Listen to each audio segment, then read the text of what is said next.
le monde et bienvenue à un autre épisode de Politiquement parlant. C'est le balado politique avec Salim Idrissi et Georges Tsantrizos. Merci beaucoup d'être là. À tous ceux et celles qui se sont abonnés sur notre chaîne YouTube, un grand merci à vous. Un petit rappel, on est aussi sur toutes les autres plateformes audio et les réseaux sociaux. Donc, vous pouvez aller nous trouver n'importe où, littéralement. Aidez-nous à grandir cette petite communauté-là, à partager, commenter. Faites toutes ces belles choses-là. Salim est assis à côté de moi, donc ça veut dire qu'on a un invité aujourd'hui. Salim, ça va? Oui, ça va bien, ça va bien. Aujourd'hui, j'ai essayé de me faire aussi beau que toi. Toi, tu es toujours élégant. Tu réussis trop bien, là. Et oui, aujourd'hui, on a un invité, mais justement, parce que la semaine dernière, on a amplement entendu parler de lui sur toutes les chaînes de télé, de radio, dans les médias écrits.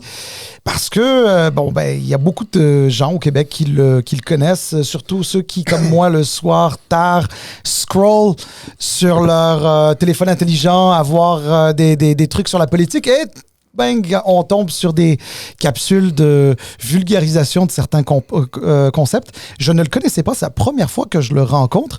Puis je suis très content qu'on reçoive aujourd'hui Farnell Morissette. Bonjour. Bonjour, merci de m'inviter. Merci à toi d'accepter. On peut se tutoyer. Hein? Oui. Parfait. J'espère, sinon ça va être long. Ça va être long, hein? Non, mais c'est drôle parce que j'ai déjà fait des capsules, des chroniques à Radio-Canada où c'était un peu moins formel. Et puis là, quand je suis retourné, là, j'ai eu le vouvoiement obligatoire de Radio-Canada. J'ai dit, OK, c'est différent, mais on peut se tutoyer. C'est cool. Non, c'est bon, excellent. Ça doit Alors, on être dit Morissette ou Morissette? Morissette. Avant, ça me dérangeait pas. Genre, je disais un ou l'autre jusqu'à ce que je commence à être un peu plus connu. Et mon grand-père, qui est malheureusement défunt aujourd'hui, mais il a vu ça et puis il m'a pris de côté pendant une de nos réunions de famille. Il m'a dit avec sa belle voix grave, il dit « Pourquoi est-ce que tu permets aux autres de mal prononcer mon nom? » Alors, OK, c'est bon. À partir de là, oui, c'est Morissette. Morissette. Parfait. Parce que, tu sais, il faut toujours demander, parce que tu te souviens, Antoine Tardy, qui, en fait, ça s'écrit Tardif. Et moi, j'ai des gens qui me disent c'est Tardif, qui ont le nom de famille de Tardif. Puis Antoine, l'ancien maire de Victoriaville, il me dit non, moi, c'est Tardy, ça se finit au I. OK. Je dis OK, bon. Alors, je pose des questions. Ouais. Ça doit faire quand même étrange pour quelqu'un comme toi qui a une présence quand même importante comme... Je sais pas ce terme-là. Je sais toujours pas c'est quoi le bon terme non plus. Je sais pas. Un créateur de contenu. Ouais, c'est bon. Créateur de contenu. Oui. Info-influenceur, on le voit aussi des fois. Moi, je suis confortable avec tout ça. T'sais, moi, chaque fois qu'on me demande la question, je dis, est-ce que vous pouvez mettre en dessous de mon nom juste gars qui parle dans son téléphone? Gars qui ça parle. fait la job. Là. Oui. Non, mais juste pour revenir à ce que Saline disait, que c'est la première fois qu'on te rencontre, mais on a l'impression qu'on te connaît. Puis ça, c'est évidemment la réalité dans laquelle on vit. Hein. Les réseaux sociaux, ta présence est toujours dans la main de quelqu'un. On te connaît. Ça, c'est mon ami Farnell. Il y a toujours une espèce de sentiment de proximité qui se crée.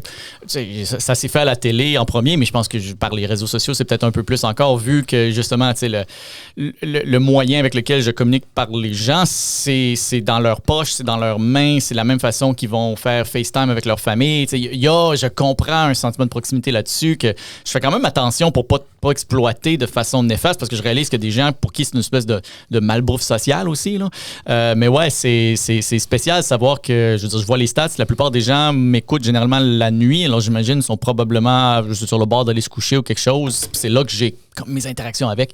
C'est spécial, c'est nouveau. Ça n'existait pas il y a 10 ans, ça. Mais c'est un terrain, c'est ça. C'est évidemment spécial. On le fait aussi. Évidemment, je sais pas si on a...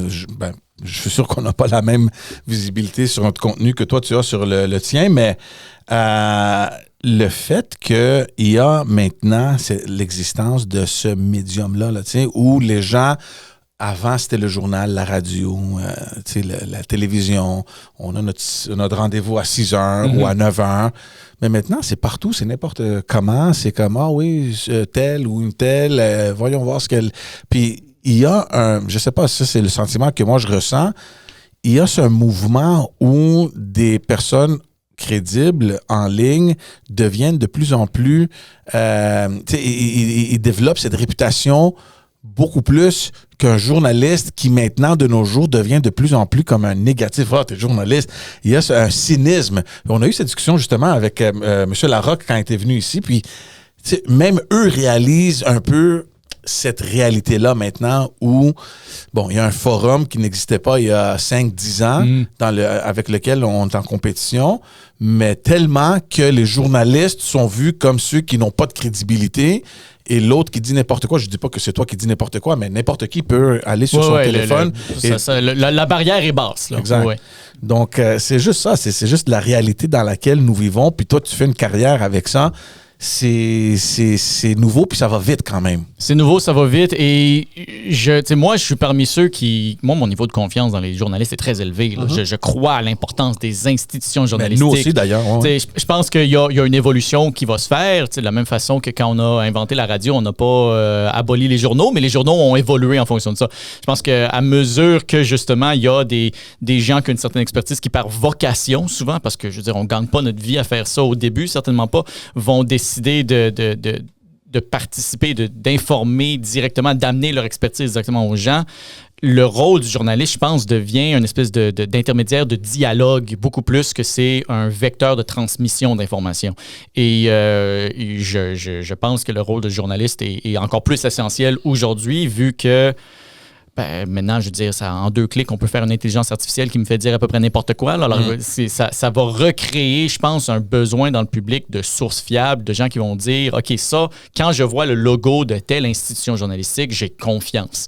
Tandis que quand je vois pas de logo, rien, c'est juste une vidéo sur Internet, ça pourrait être n'importe quoi. Je pense que c'est voué à évoluer, mais je crois que l'avenir du journalisme et des journalistes est encore très fort. Mais toi, c'est la décision de dire, je vais faire ça en ligne. Je vais mettre mon contenu, je vais prononcer mes idées. C'était quoi le déclic? C'est quoi qui t'a dit que tu dois faire ça maintenant? Je vivais à New York quand ça a commencé. Je travaillais pour un grand cabinet de droit des affaires à New York. Et je voyais ce qui se passait aux États-Unis. Je voyais le bris social qui menait de la polarisation, qui menait de la perte de confiance dans les institutions là-bas. Et je réalisais qu'on n'est pas à l'abri de ça ici. On a un délai, il y a une espèce de membrane culturelle qui fait qu'on a un peu plus de temps, mais tout ce qui se passe aux États-Unis va éventuellement se refléter d'une façon ou d'une autre chez nous, au Québec. Et je voulais participer à essayer d'éviter cette espèce de dérapage-là. Et je veux dire, j'étais trop loin du Québec pour aller m'impliquer dans des soupes populaires ou des organismes communautaires locaux, mais je pouvais prendre mon téléphone et essayer de parler de ma compréhension des choses, essayer d'au moins donner à tout le monde une piste de réflexion qui allait un peu plus loin que le soundbite, qui allait un peu plus loin que l'immédiat. Et les médias sociaux me permettaient de faire ça. Alors, ça commençait de même. C'était un effort d'essayer de protéger notre culture démocratique. Je pense que ça passe beaucoup par une espèce de culture citoyenne. Puis je sais que ça sonne super quétaine de dire ça, mais j'y crois. Puis c'est ça qui m'a motivé la toute première fois à dire « OK, upload, let's go ». Moi, je te comprends parce que, tu vois, moi, j'ai eu à peu près la même réflexion à un moment donné, mais c'était plus par l'écrit.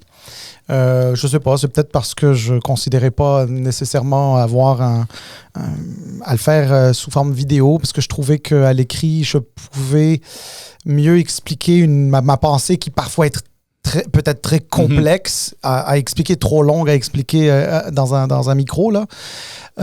Mais tu sais, je suis d'accord avec le fait que à notre niveau, et très humblement, on peut commencer déjà par influencer notre premier cercle. Oui. Donc, familial, amical, un petit peu plus sur les réseaux sociaux, là, des 2e degrés.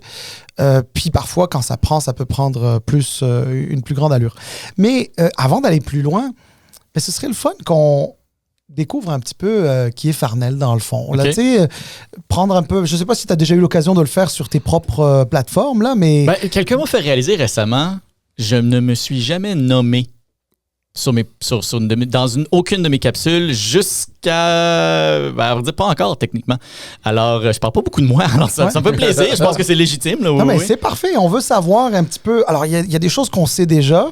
J'ai eu l'occasion d'en parler sur le podcast déjà, je pense, la semaine passée. On en avait parlé, c'est ça.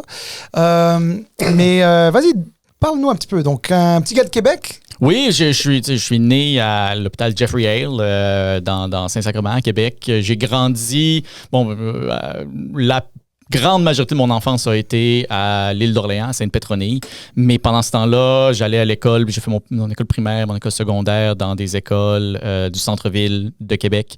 Des écoles anglophones parce que je viens d'une famille d'origine irlandaise. Après, cégep, même chose. Université Laval par la suite. J'ai fait mes études en génie. Je travaillais à peu près 5 ans dans le domaine du génie civil, en développement des affaires. Super belle carrière, là. J'étais chanceux. Je faisais du développement des affaires à l'international pour une petite compagnie de technologie dans le parc technologique à Québec. Alors, je veux dire, toute qu'une expérience pour faire en début vingtaine. Là, je volais d'un bout à l'autre du monde pour essayer de négocier, comprendre des ententes, vendre une technologie de pointe qui a été développée à Québec. En faisant ça, j'ai vite réalisé l'importance du droit dans tout ce monde-là. Alors, je me suis réorienté, j'ai fait des études en droit à l'Université McGill. En même temps, pendant ce temps-là, un de mes très bons amis s'est présenté aux élections fédérales, Joel Lightbound, qui en 2013 était un complet inconnu. Alors, j'ai commencé à l'aider un peu avec sa campagne. Lui était chez Fasken à l'époque. Hein? Lui était chez Fasken à l'époque, oui. Mais il a quitté pour pouvoir vraiment se mettre à temps plein sur la campagne par la suite. Puis alors, bon, moi, pendant ce temps-là, je veux dire, j'étais étudiant à temps plein en droit à McGill, mais j'ai décidé de prendre un 3 mois où j'ai pris une session un peu folle. J'ai pris une session juste d'examen 100% final, pour pouvoir prendre 3 mois pour faire la campagne électorale, revenir, me rattraper en à peu près 2 semaines sur une session complète, puis espérer que ça finisse bien. Ça a bien fini. Alors, j'ai après ça été recruté par un cabinet en droit des affaires à New York. J'ai travaillé là, en gros, à peu près 6 ans pour aller faire une maîtrise à la London School of Economics pour revenir travailler encore à contrat pendant 1 an, mais cette fois-ci de Québec. Et puis, depuis le 1er janvier, je suis plus sous contrat. J'ai été à temps plein sur les médias sociaux, mais ça fait quand même fonctionnellement plusieurs mois que les médias sociaux occupent une grosse partie de ma vie. Alors, si je résume, tu es ingénieur inscrit... je suis membre de l'Ordre des ingénieurs, oui. Tu es membre de l'Ordre et tu es aussi inscrit au barreau. Je ne suis pas membre du barreau du Québec. Je suis membre du barreau de New York parce que ma pratique était là-bas.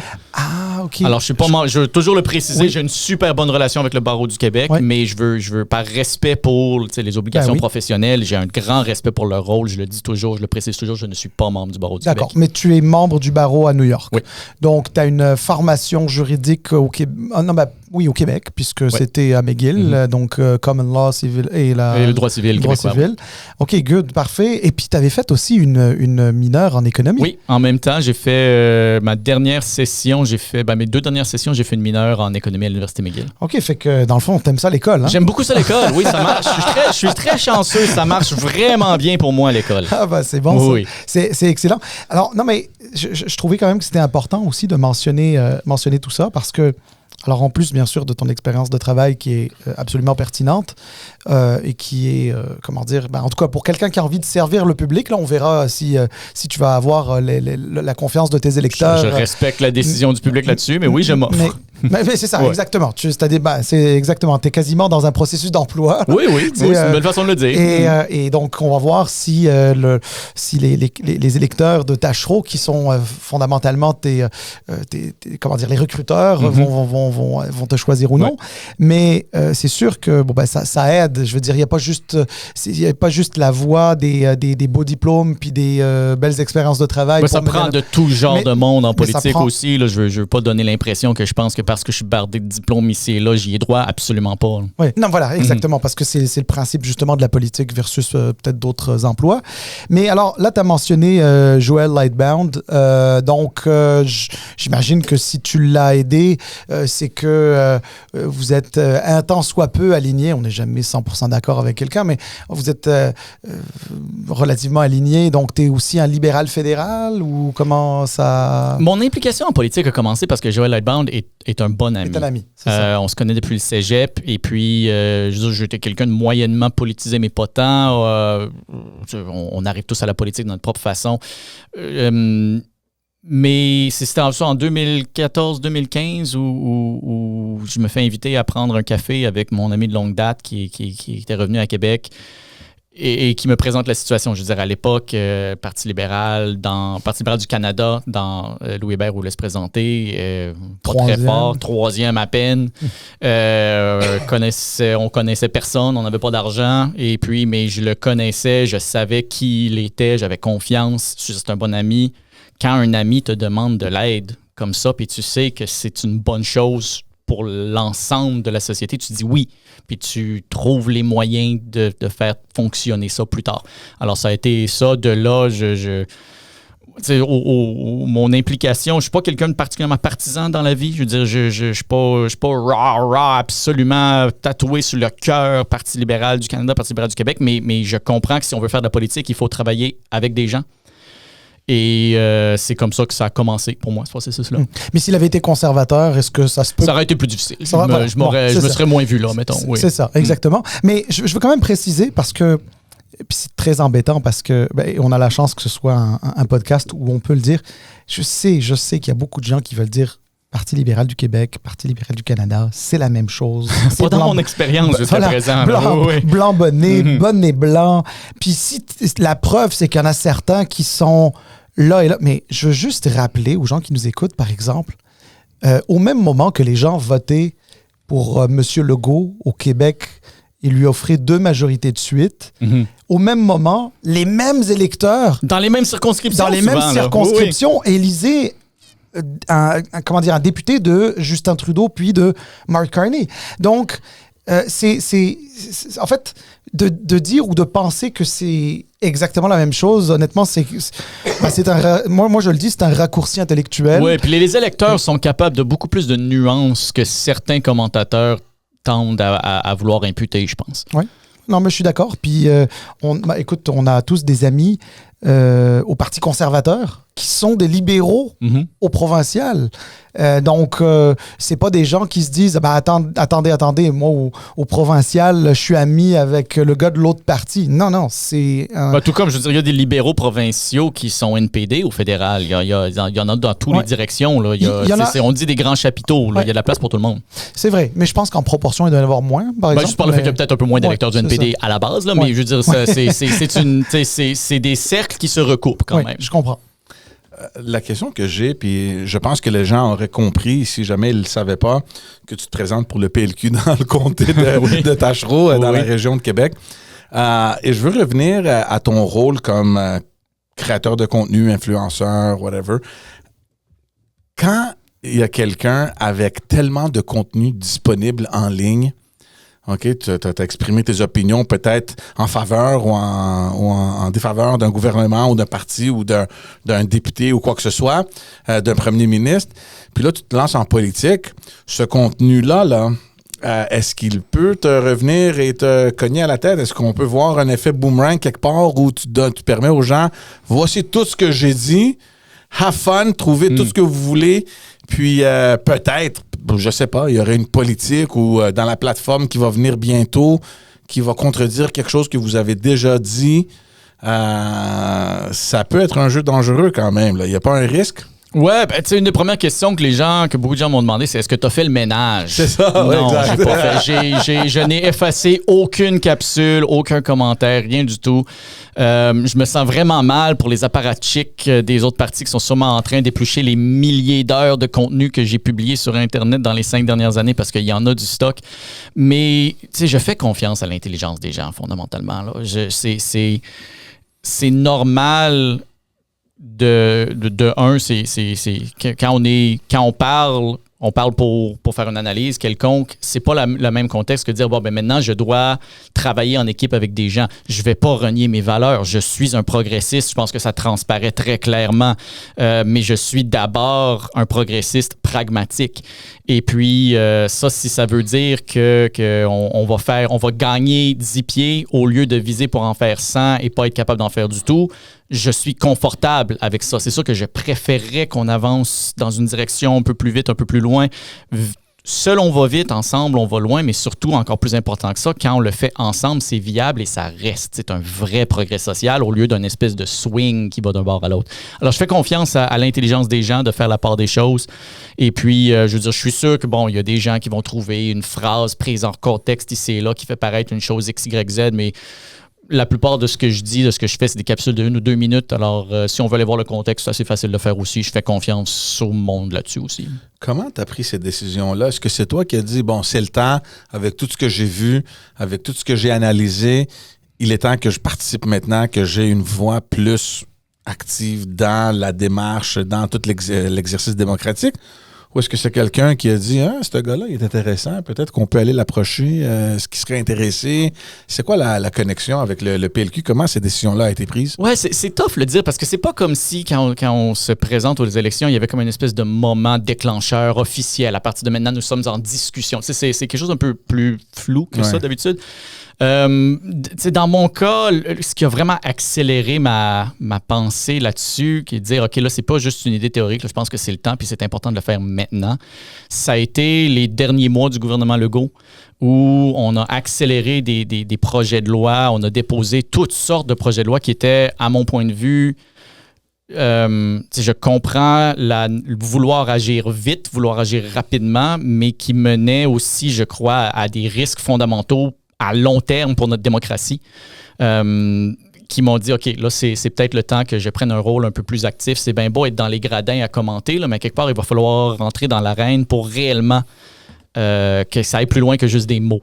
Alors, ouais, ça a été les derniers mois qui m'ont un peu allumé vers ça, et puis que c'est devenu des discussions un peu plus concrètes à partir de là. Quelle décision spécifiquement du gouvernement? On a tous vu un peu ta participation dans les commissions parlementaires sur le projet de loi de la Constitution de M. Simon-Jolin Barrette. Oui, ça a été un facteur important. Là. Voir, pendant un bout, on parlait de la possibilité d'adopter une Constitution du Québec qui allait fondamentalement changer les relations de pouvoir entre les Québécois et leur gouvernement, qui a été écrite plus ou moins en cachette par un homme déposé par la suite par un gouvernement en fin de mandat quand il n'y avait aucune mention de ça dans la plateforme électorale, aucune urgence pour le faire. Même la possibilité de l'adopter sous bâillon a été évoquée. Je veux dire, ça moi, en tant que citoyen, ça m'inquiétait énormément. Puis ça a été un gros facteur dans ma décision. Mais plus loin que ça, c'est le résultat de plusieurs années de centralisation de pouvoir culturel, politique, économique aussi. Je pense pas que quand c'est le gouvernement qui décide qui va gagner, qui va perdre dans l'économie, c'est pas ça qui aide le monde. Et puis, j'aimerais qu'on puisse un peu se recadrer un peu, c'est se rappeler que c'est une bonne société démocratique, c'est pas un haut qui dirige l'entièreté de tout le monde. C'est un endroit où les règles du jeu sont justes pour tout le monde. Et c'est pas le gouvernement qui décide qui va gagner, qui va perdre. C'est les Québécois qui s'organisent comme ils sont capables de le faire, comme ils le font très bien, comme ils ont typiquement pas besoin du gouvernement de le faire à leur place. Donc, c'est pas vraiment l'idée d'une constitution qui te dérange. Ça, t'es correct, sauf que c'est la façon que ça a été fait. Moi, je suis favorable à l'idée de codifier la Constitution québécoise, mais je pense que ça doit venir avec un aval très clair de la population québécoise. Ça peut pas être un projet qui est imposé du haut. Il faut que ça vienne des Québécois. Mais déjà, quand tu penses à toutes les constitutions qui existent dans le monde démocratique, un peu partout en Occident, là, ce sont toutes des constitutions qu'on a même essayé de vulgariser, dont on a essayé de vulgariser le texte pour qu'il y ait un maximum d'adhésion, un maximum de compréhension. Puis là, effectivement, on est arrivé avec une mouture quand même de constitution qui, en tout cas à mon sens, de ce que j'ai pu en voir ou de ce que j'ai pu en comprendre quand même, c'était assez complexe, déjà dans un contexte complexe, un contexte de... Non, mais c'est une constitution d'avocats. C'est ça. Puis je suis avocat. Mais ça, c'est intéressant, ça. Mais okay. c'est le projet de constitution actuelle, pour le comprendre...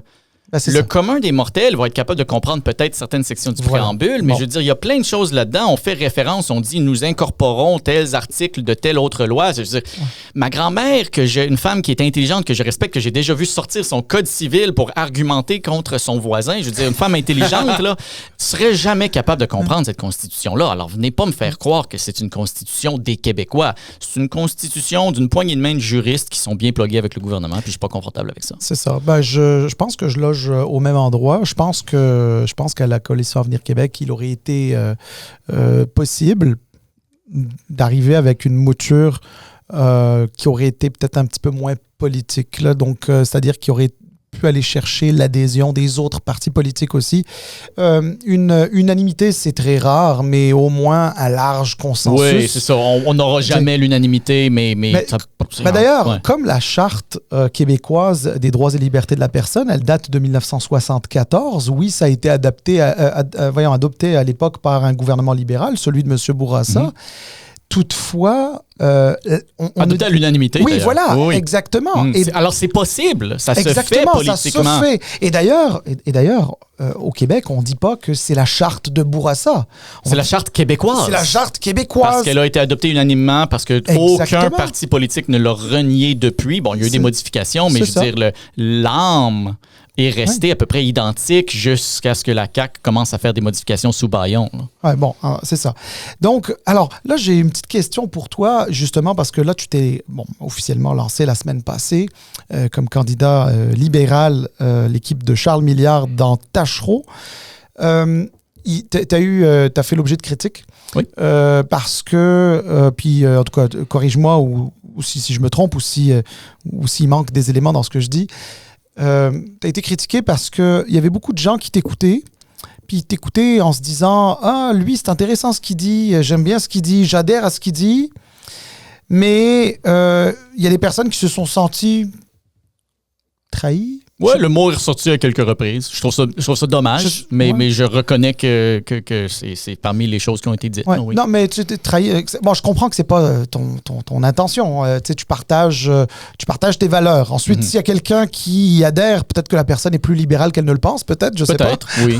Oui, il y a beaucoup d'éléments. En premier, je veux tout de suite le dire, là, c'est parfaitement normal et sain de se méfier des gens qui demandent le pouvoir. Moi, je n'aime pas les gens qui exercent le pouvoir parce qu'ils aiment le pouvoir. Je veux l'exercer le moins possible parce que je crois mordicus à la liberté des gens, à la liberté des gens de vivre, de s'organiser comme ils veulent. Mais une société complexe exige qu'il y ait certains individus qui sont capables d'exercer le pouvoir. Sinon, on ne peut pas s'organiser à des grandes échelles puis faire des grandes choses en tant que société. Mais quand même, une méfiance, c'est sain, c'est bien, c'est normal. Alors, à m'être présenté puis avoir eu les applaudissements unanimes de tout le monde, j'aurais été très inquiet. J'aurais pas aimé ça parce que justement, moi, je me méfie du pouvoir et je pense que c'est normal que les gens se méfient de ceux qui demandent le pouvoir. Mais il y a une couche additionnelle à ça qui est qu'on a une culture de notre relation à la politique qui est très, très mauvaise. Et là-dessus, la classe politique porte son lot de blâme, absolument, parce que des gens de tous les groupes politiques confondus, historiquement, il y en a beaucoup qui ont décidé d'utiliser le négatif, d'utiliser l'attaque, qui réalisent ou qui font le calcul que c'est plus payant à rabaisser leurs adversaires, constamment jouer dans le cynisme contre les autres. Ce qui fait que, quand on baigne toujours dans une espèce de négativisme ressenti comme ça, c'est facile l'appliquer mur à mur à tout le monde. Et ça, je trouve que c'est un peu dommage. Ça, je veux pas jouer dans ce jeu-là. Je sais que tous les politiciens commencent en disant ça, mais je laisse aux électeurs le soin de voir à la fin de ce processus-là si j'ai été capable d'exécuter là-dessus. Écoute, je t'écoute, puis honnêtement, c'est quasiment de la tarte au sucre là, pour moi, dans le sens... non, mais dans le sens que, tu sais, t'es quand même nuancé. En tout cas, si on fait l'effort de t'écouter véritablement, on voit que t'es nuancé, etc. Puis là, je suis pas en train de mousser ta candidature. Je suis en train de le dire comment je le ressens, moi. Mais j'ai œuvré en politique un bon bout, puis je la commente encore à l'occasion. Et souvent en politique, les personnes nuancées ont du mal à trouver leur place parce qu'on est dans un monde de moins en moins nuancé. Ouais, le soundbite est fort encore. Ouais, exact. Puis je vais te le dire honnêtement, je pense que je fais partie aussi un peu de ces personnes-là qui... sont modérés, sont souvent au centre. Moi, dans mon cas, un centre plus à droite, mais centre quand même. Mais c'est dur d'être dans cette position aujourd'hui. Peut-être, il y a 20 ans, peut-être que c'était la meilleure place où se retrouver. Aujourd'hui, c'est très difficile parce que j'ai l'impression que les gens sont très campés. Le débat est très polarisé. Donc, dès lors qu'on ramène une nuance, il y a forcément un camp qui pense que tu fais partie de l'autre camp, même quand techniquement tu pourrais faire partie de son camp aussi. Est-ce que tu n'as pas un peu peur de ça là, en te lançant en politique? Ouais, je pense que le défi Et pas tant qu'on a perdu la nuance qu'on en est venu à une société où le mot compromis est vu comme sale. Un politicien qui dit « Moi, je suis prêt à faire des compromis. » C'est tellement plus payant, c'est tellement plus facile de faire de la politique où on peut faire une vidéo de 45 secondes, le bras en l'air avec de la belle musique en disant « Je serai sans compromis! » Et puis tout le monde applaudit. Et puis après ça, l'autre côté fait exactement la même chose. On n'est plus capable de se parler. Et là, on a une société hyper polarisée qui va d'un bord à l'autre. Et ultimement, c'est toujours les gens vulnérables qui souffrent de ces espèces de réalignements constants de la société. Moi, je fais le pari que je suis un progressiste pleinement assumé, mais je crois qu'il vaut mieux faire des gains stables, qui vont rester dans le temps, en travaillant avec des gens qui ne sont peut-être pas d'accord avec nous, en étant prêt à écouter des gens avec qui on n'est peut-être pas initialement d'accord pour faire les gains là où on peut sur les terrains qu'on a d'entente commun. Il y a très peu de gens qui se lèvent le matin en se disant « Comment est-ce que je peux être plus méchant envers les gens vulnérables aujourd'hui? » Ça existe à peu près pas au Québec. Alors, il y a des places où on peut s'entendre, il y a du travail qu'on peut faire, il y a des gains qu'on peut faire. Et trouvons ces terrains d'entente-là. Et je comprends qu'il y a des gens qui vont dire « Non, nous devons absolument nous camper sur nos idéologies. » Et peut-être que ces gens-là vont être déçus par ma position peut-être un peu plus pragmatique, mais je veux faire des gains qui vont rester plutôt que militer pour la perfection qui sera peut-être inatteignable. Je veux juste toucher un peu un aspect, puisque là, tu es le candidat dans Tachereau, et moi, j'aime beaucoup les chiffres, l'organisation, puis ce qui est réel, tangible. Et je sais qu'il y a plusieurs libéraux qui, en voyant les chiffres, se sont excités. Hey, on s'en va, on a une chance pour un gouvernement minoritaire, puis c'est fini pour la CAQ, puis ci, puis ça. Moi, l'expérience, puis je sais que Salim est d'accord avec moi aussi, on n'est jamais prêt à exclure qui que ce soit, aucun parti, on a déjà vu ça par le passé. Donc, je le répète, je n'exclurai pas la CAQ dans la prochaine élection. Mais pour tous ces libéraux qui s'excitent, puis bravo pour eux, parce que je sais qu'ils attendaient longtemps pour voir des chiffres de même, puis c'est bien pour le Parti libéral du Québec. La différence, par contre, c'est qu'en termes d'organisation, c'est pas la machine qu'on avait à notre époque, à nous. Là, il y a eu une période où le parti a été en opposition. Ça fait en sorte qu'il y a des comtés qui n'ont même plus d'association, il n'y a aucune organisation. C'est ce qu'on appelle souvent la machine. Là. Oui. Je ne sais même pas s'il existe une machine. Tu comprends? Peut-être qu'il en existe dans quelques régions, mais pour devenir ce parti qui espère gouverner, ça prend des équipes un peu à l'extérieur de Montréal, dans les régions, des bénévoles. Et, je veux tout te dire, Montréal, c'est une région aussi. J'ai un petit accrochage chaque fois qu'on dit Montréal et les régions, comme si Montréal n'était pas une région. Mais je le dis dans le sens que, en termes d'organisation, on s'entend que Montréal est un petit peu plus avancé. Il y a au moins des comtés actifs avec des députés en place. Le parti a une présence un peu plus forte à Montréal, pas de doute. Oui. Donc là, quelqu'un comme toi qui se lance dans un comté où le Parti libéral l'a jamais eu. Pas depuis 1994, en tout cas, là, il y a 30 ans, là, une éternité en politique, je comprends. Puis, en 2014, pas très loin. En 2014, on était à quoi? 500 votes environ là, de différence? Quelque chose comme ça, oui. Ouais, environ. Mais en plus, c'est un vote qui décide. Hein?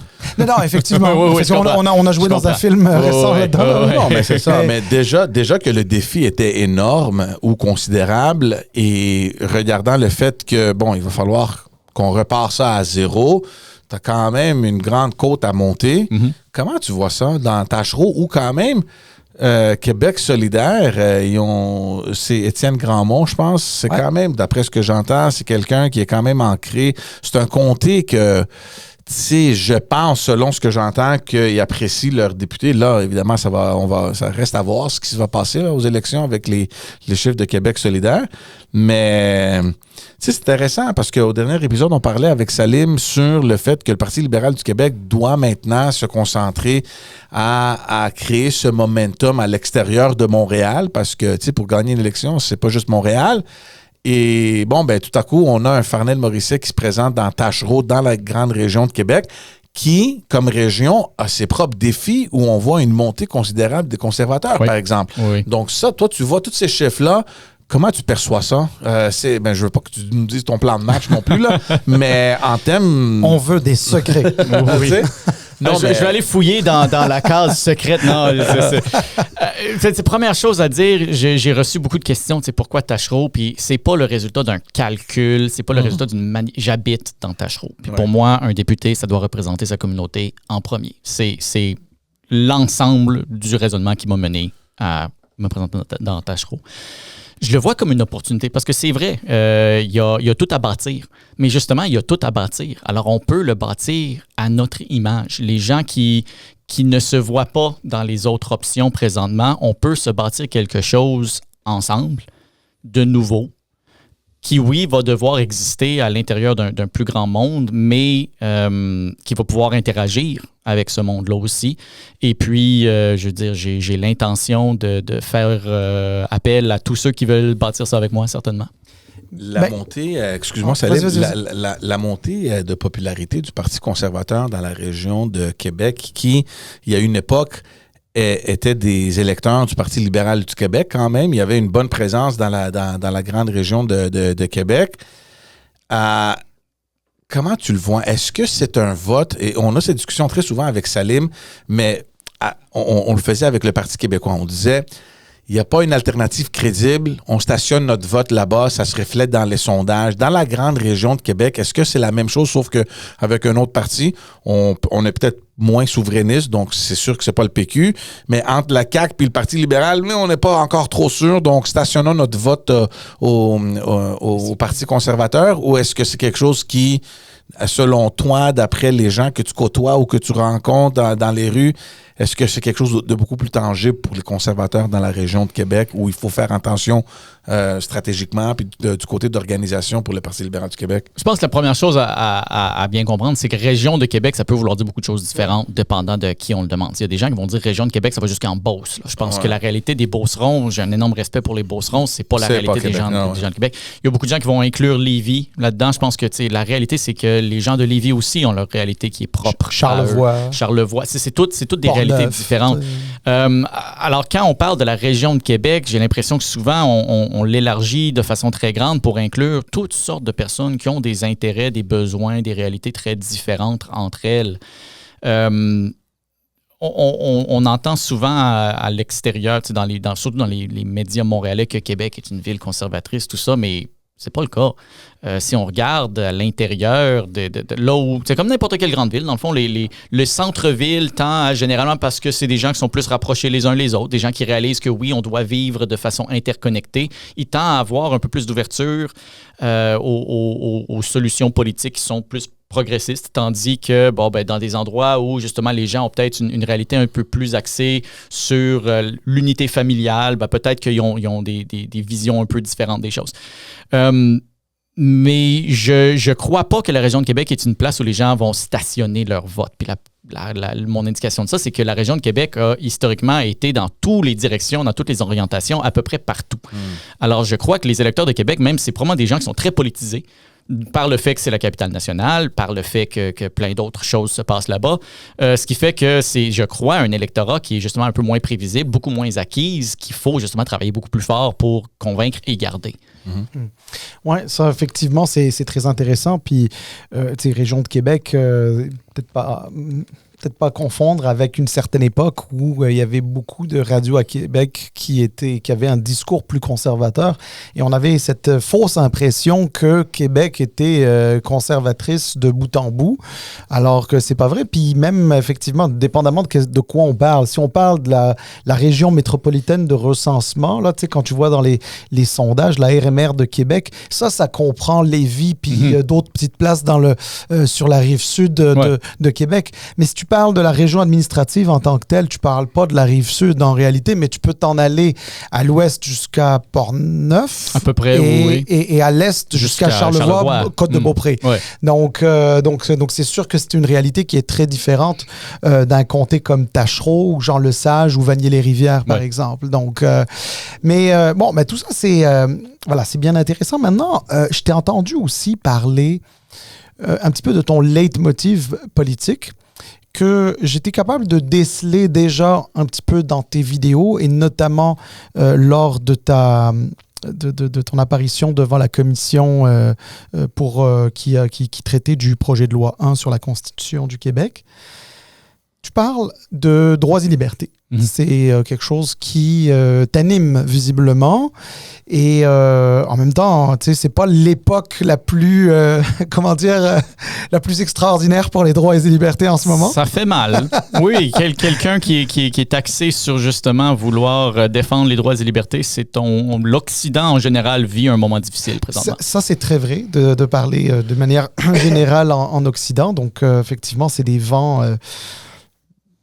moi, je les appelle populistes, qui ont soufflé sur beaucoup de démocraties occidentales. Mais là, comment faire pour défendre le principe que je considère être extrêmement sain de liberté fondamentale et de droits fondamentaux sans avoir l'air d'être un traître à la nation, un anti-québécois, un anti-culture québécoise, un anti-français, etc. Parce que, honnêtement, on est dans un monde tellement polarisé que c'est un petit peu ça. Souvent, quand je défends moi-même certaines idées en lien avec les libertés individuelles et les droits fondamentaux, j'ai quasiment l'impression que mon interlocuteur ou mon interlocutrice est quasiment en train de se dire « OK, lui... il s'en fout du Québec, lui. Là, c'est un multiculturaliste qui serait bien confortable parce que dans 100 ans, on parle tous anglais. Non. Puis en plus de ça, je suis un immigrant avec Imagine. Tu l'as doublement à toi. Moi, sur les réseaux sociaux, on m'a renvoyé dans mon pays, je ne sais pas combien de fois, là, mais en tout cas... La première chose, je pense qu'il faut rappeler aux Québécois que les droits et libertés fondamentaux sont des valeurs québécoises. La Charte québécoise, quand elle a été adoptée de façon unanime et c'est encore aujourd'hui les valeurs québécoises. Le Québec moderne ne pourrait pas exister sans les valeurs de liberté individuelle, de liberté fondamentale, de droits et libertés comme on les comprend encore aujourd'hui. Il y a eu un mouvement politique où une certaine vision c'est approprié le monopole de l'identité québécoise. Et puis, je crois que jamais on devrait laisser à un groupe politique s'approprier le monopole de l'identité québécoise. Et c'est très dangereux quand on commence à faire ça parce qu'on donne une carte blanche à ces groupes politiques-là à définir qui est et qui n'est pas québécois. Puis quand on commence à faire ça, on commence à dire aux gens, toi, je peux t'exclure parce que t'es pas d'accord avec moi, donc t'es pas québécois. Tu sais, ça devient très, très glissant commencer à faire ça. On n'est pas rendu à l'extrême de ça, mais ça commence déjà. Qu'est-ce qu'il y a de plus québécois que revendiquer le droit de vivre comme nous, on veut le faire? Puis là, pas une espèce de nous qui nous est imposé du haut, là. L'existence même de la société québécoise est le résultat d'une résistance contre des autorités externes qui ont voulu changer son identité. Défendre l'identité québécoise, c'est défendre les droits et libertés. Pour ça, jamais quelqu'un va pouvoir me convaincre autrement. On ne peut pas permettre à un groupe de personnes de s'approprier c'est quoi l'identité québécoise à des fins politiques. Ça, c'est une excellente façon de perdre qui on est et je ne veux pas que ça arrive. Ça, c'est... en tout cas, moi, j'adhère effectivement à cette façon de voir. Et même que si on politise un petit peu ce que tu viens de dire, la Charte québécoise dont tu parles, qui est le reflet des valeurs québécoises, a été adoptée à l'unanimité en 1974. Ça a été un des moments forts de la Révolution tranquille. C'est le cœur de qui on est. Monsieur Lévesque, René Lévesque, qui a pris le pouvoir en 1976... il ne l'a pas abrogée. Au contraire, il l'a chérie, cette charte-là. Donc, il y avait une approche, même dans le mouvement souverainiste. Même la première utilisation de la clause dérogatoire par René Lévesque, elle était parce que la Charte québécoise protégeait déjà tous ces droits et libertés-là. C'était une affirmation des valeurs québécoises des droits et libertés. Exactement. Et d'ailleurs, c'était une clause dérogatoire qui, était mise pour éviter d'avoir qu'une loi soit contestée en fonction de la Charte canadienne et non pas en lien avec la Charte québécoise. Puis, je vais même un peu plus loin. La Charte canadienne ressemble énormément à la charte québécoise. On pourrait quasiment croire à un copier-coller qui a été passé à travers juste une petite révision. Là. Oui, c'est très ça. similaire. Je pense que il y a juste peut-être le principe de multiculturalisme qui a été... Ça, en effet, c'est pas dans la charte québécoise. Qui n'est pas dans la charte québécoise, mais à la limite, c'est parfait. Ça fait aussi la distinction. On n'a jamais nié personne ici au Québec que nous étions une société distincte. Donc, à ce niveau-là, c'était pas un problème. Oui. Puis même qu'aujourd'hui, on parle même de nation. Fait que ça rentre parfaitement dans ce narratif-là.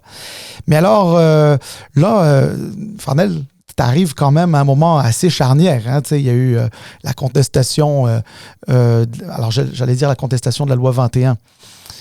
C'est plus nuancé que ça, mais en tout cas... Je pense qu'en effet, quand on parle de difficulté de nuance, c'est assez difficile expliquer en un soundbite de 15 secondes c'est quoi exactement la nature de la contestation de la loi, puis ça devient très facile faire comme le Parti québécois a dit, puis dire « Le Québec est en procès, c'est le procès du Québec ». Mais non, c'est pas...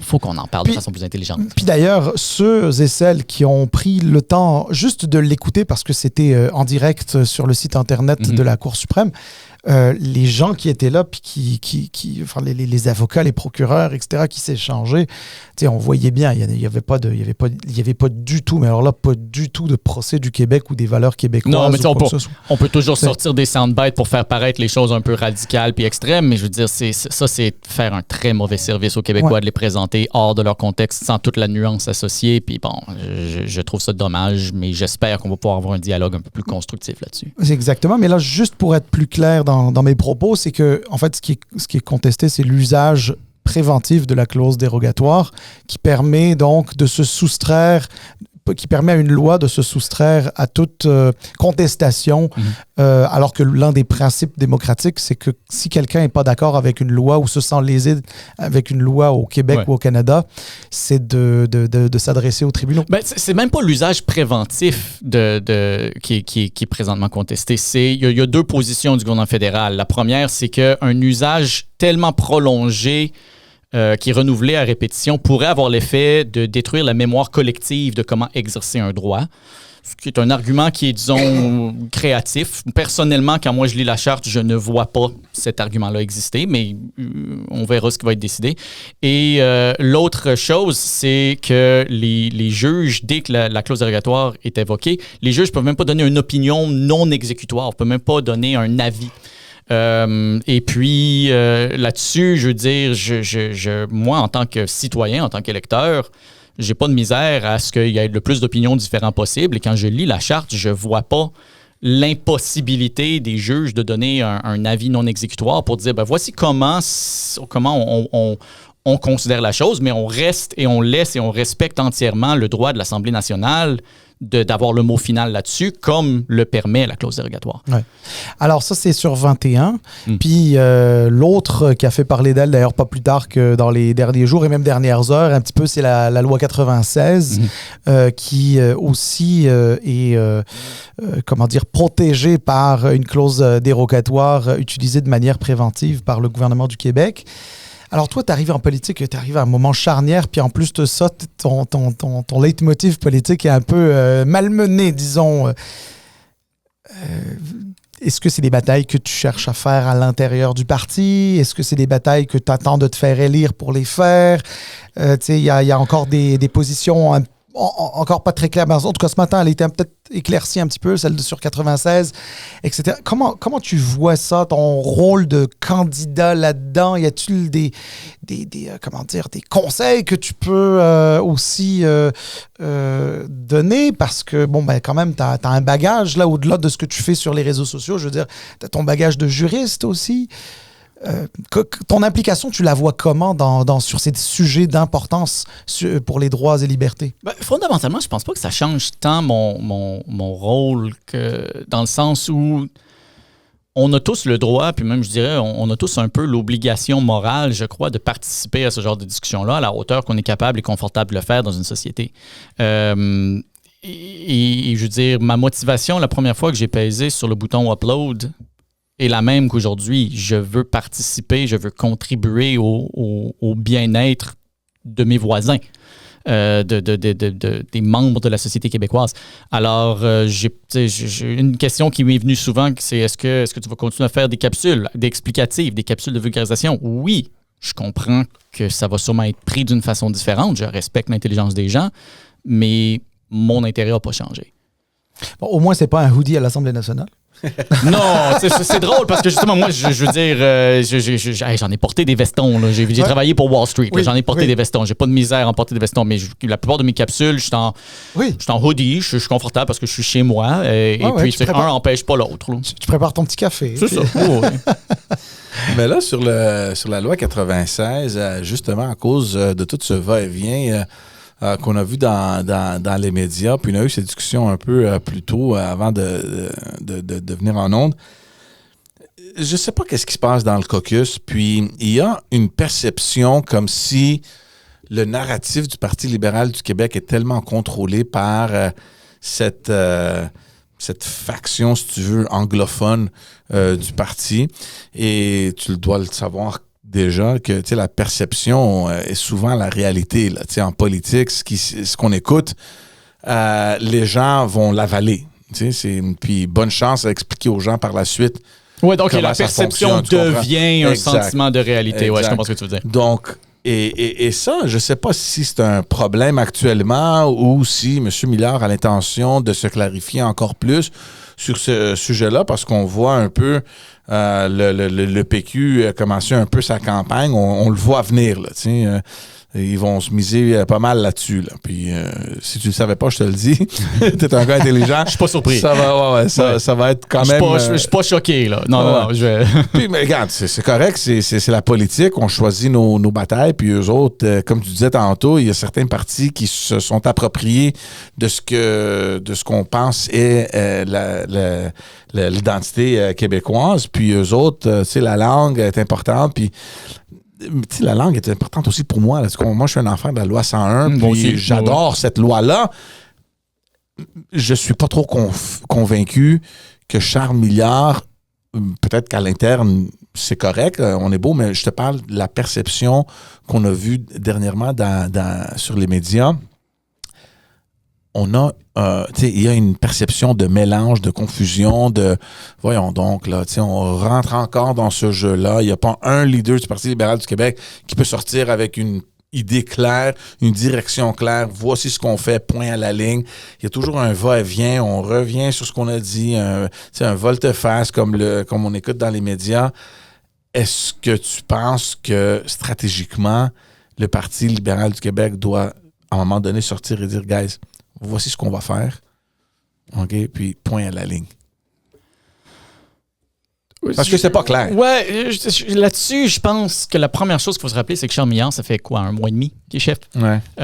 C'est normal qu'il y ait un temps de prise de position là-dessus.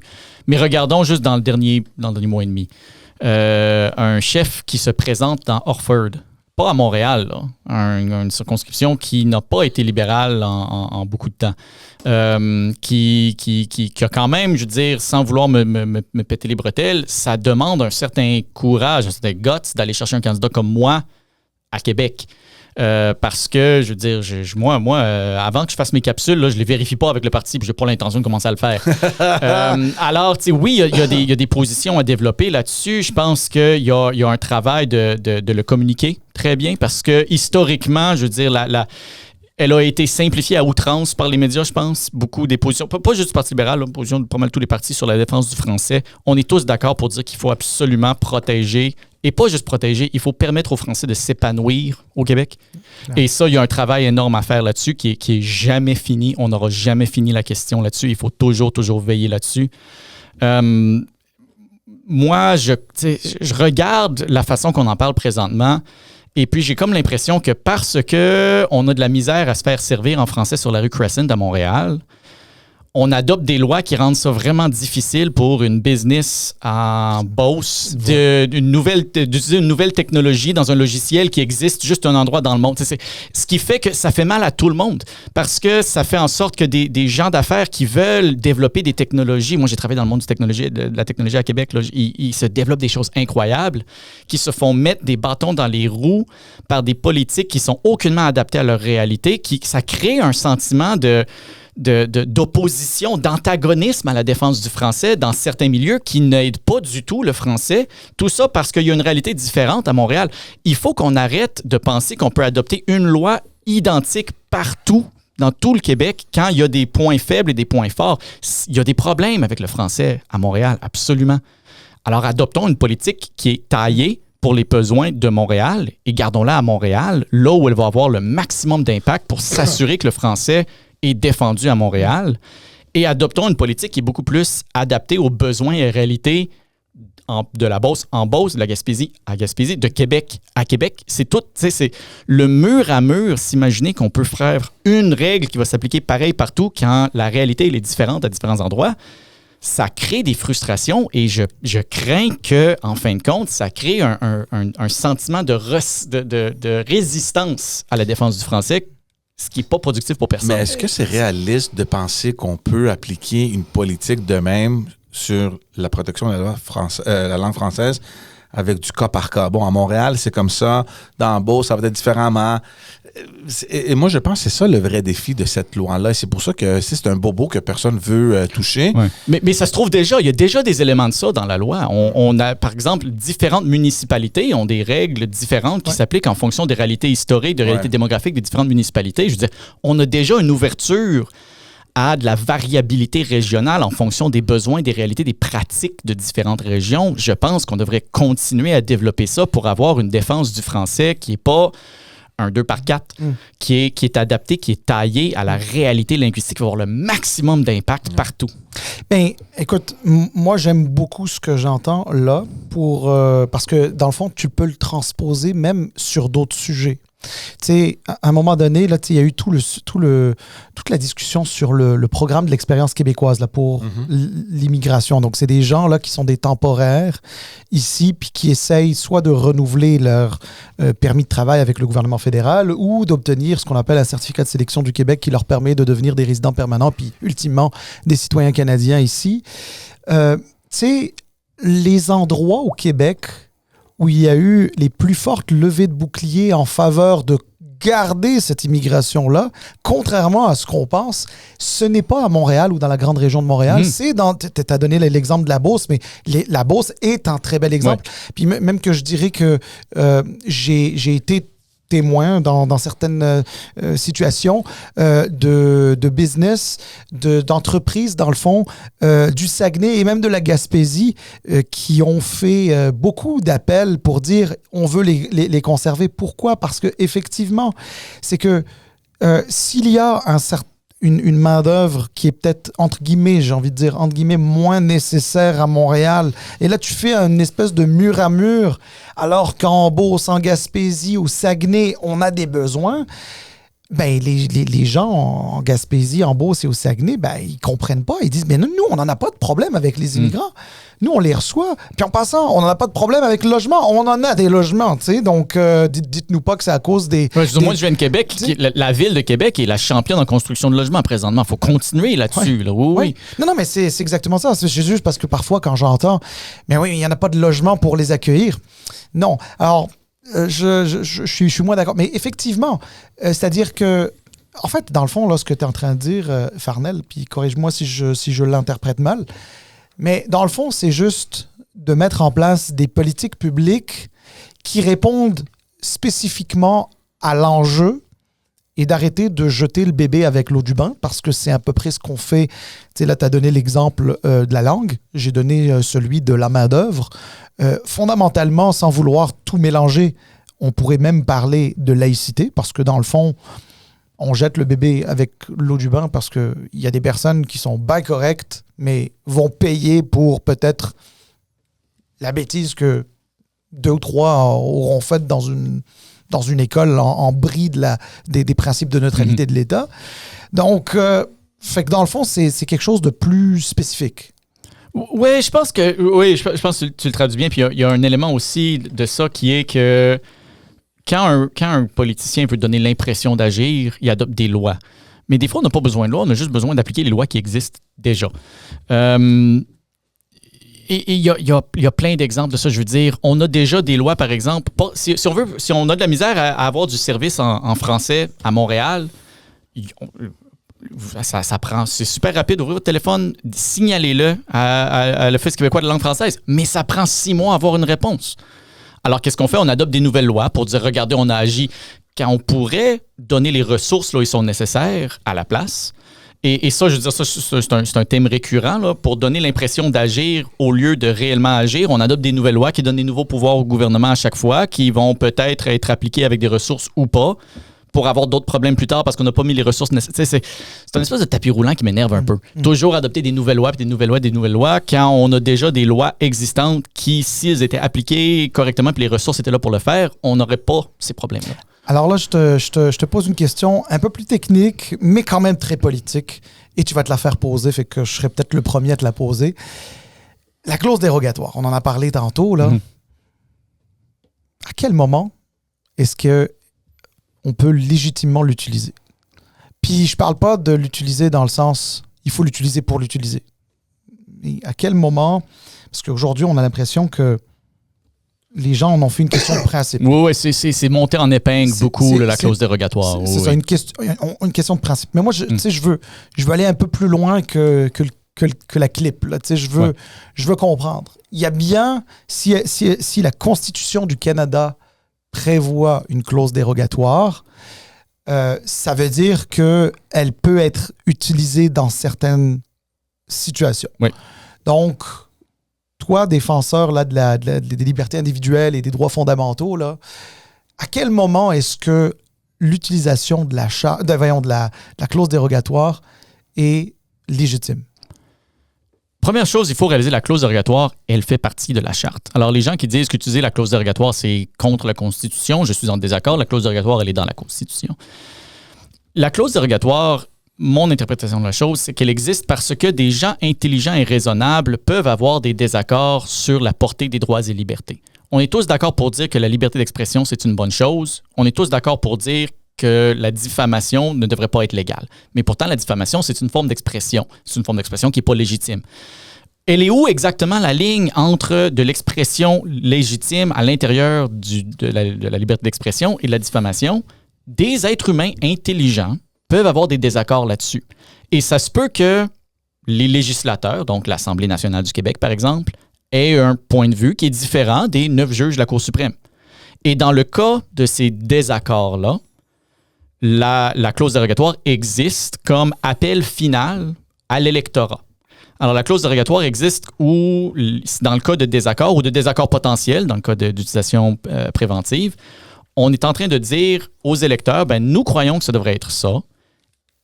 Et parce qu'elle doit être renouvelée à tous les 5 ans, il va y avoir une élection entre chaque renouvellement, ce qui veut dire que les électeurs sont chargés de choisir s'ils sont confortables ou non avec l'utilisation. Essentiellement, sont chargés de décider s'ils sont d'accord ou non avec la ligne là où elle est tracée par leurs élus.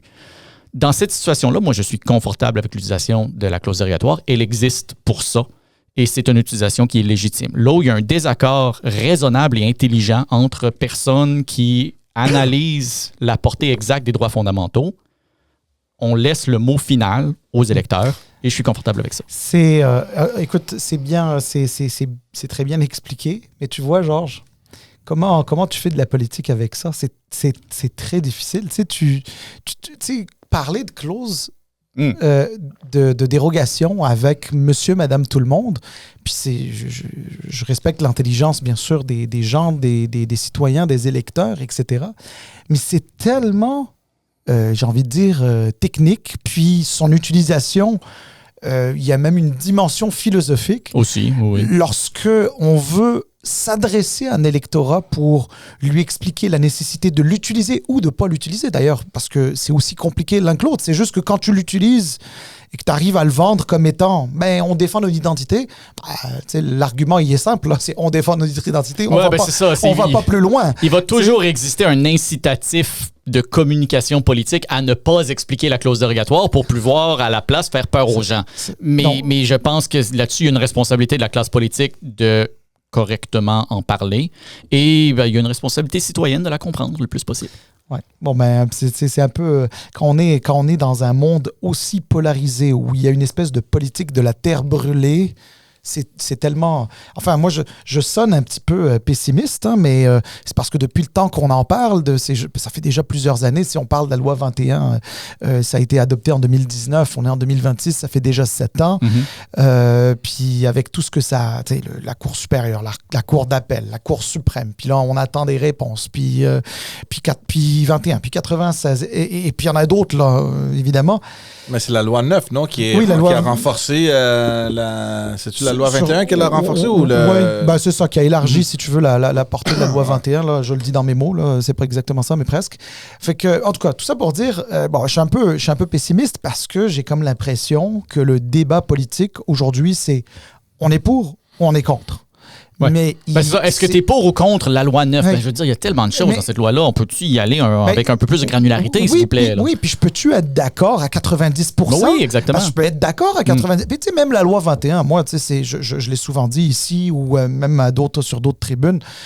Moi, la loi 21, je suis contre parce que je suis tellement favorable à la laïcité et je suis à la fois tellement défavorable à la discrimination que moi, je pense qu'il y a des manières de renforcer la laïcité sans discriminer. Tu sais, moi, je suis convaincu de ça. Et les gens me disent, OK, donc tu es contre la laïcité. Non. Ça aussi, c'est quelque chose que ça, selon moi, c'est un grand problème où on a présenté, on nomme un projet de loi, et puis là, si tu es contre le projet de loi, c'est comme si tu étais contre le principe du projet de loi. Puis ça, c'est quelque chose qu'on a importé des États-Unis qui m'énerve vraiment. Aux États-Unis, ça a commencé avec le Patriot Act. Si tu étais contre le Patriot Act, t'étais pas un patriote. Je veux dire, wow! Quand on commence à dire, j'ai nommé cette loi-là par ce mot-là, donc si tu es contre la loi, tu es contre le mot, ça fait pas de bon sens. On donne une espèce de permission aux politiciens de commencer à nommer leur projet de loi de façon qui sont inattaquables. Il faut encore une fois faire preuve d'un peu plus de nuance. Mais ça renforce un peu l'argument que tu disais tout à l'heure où il semble avoir un électorat qui est très polarisé. T'sais, on a de la misère. T'es soit de droite, soit de gauche, soit au centre. Il n'y a pas ce réflexe où tu peux te dire... ça a de l'allure, cet argument-là. Est-ce qu'on peut en parler un peu plus? Et, ça, je suis pas trop sûr de ça, mais est-ce qu'on peut, meet in the middle? Ça, c'est comme presque disparu du débat politique, je pense. Puis, je sais pas si on l'a importé des États-Unis, mais on le voit à travers le Canada. On a vu ce qui se passe, ce qui s'est passé aux élections fédérales. Et je pense que ça commence à se refléter un peu dans l'électorat québécois aussi. Je sais pas. Je souhaite et je crois que l'électeur québécois moyen veut faire preuve d'intelligence et de nuance. C'est à la classe politique de l'offrir en premier, puis on verra après ce que les électeurs feront avec. Moi, j'ai confiance. Oui, effectivement, c'est de bonnes paroles d'ailleurs pour quasiment clore notre discussion. Moi, je continuerai encore une belle heure pour discuter de tout ça, mais je suis bien d'accord que la classe politique, puis là, ça inclut tous les partis politiques et tous les acteurs politiques.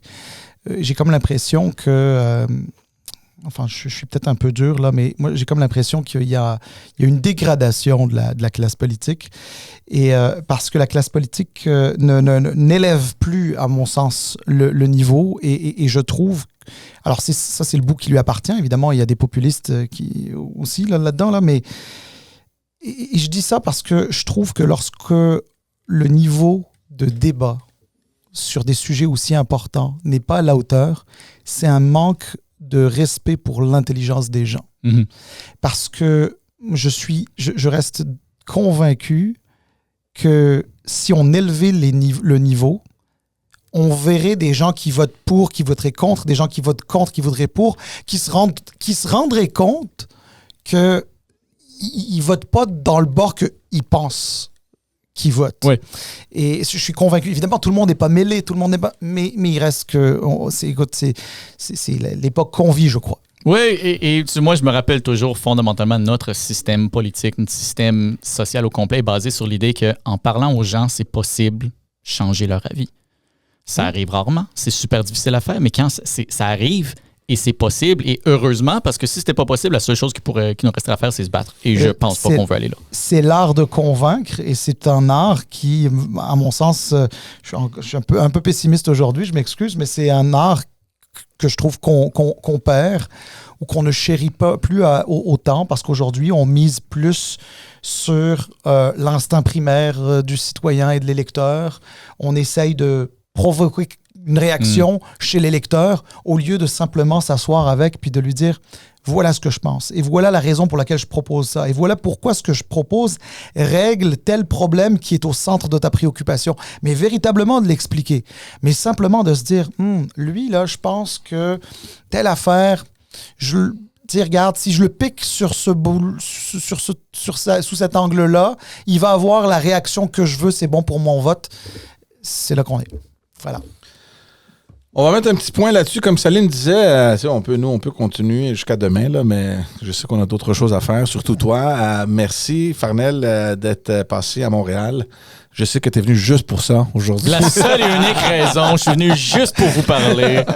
Non, ça me fait toujours du bien de passer à Montréal, mais j'ai hâte de revenir à Québec.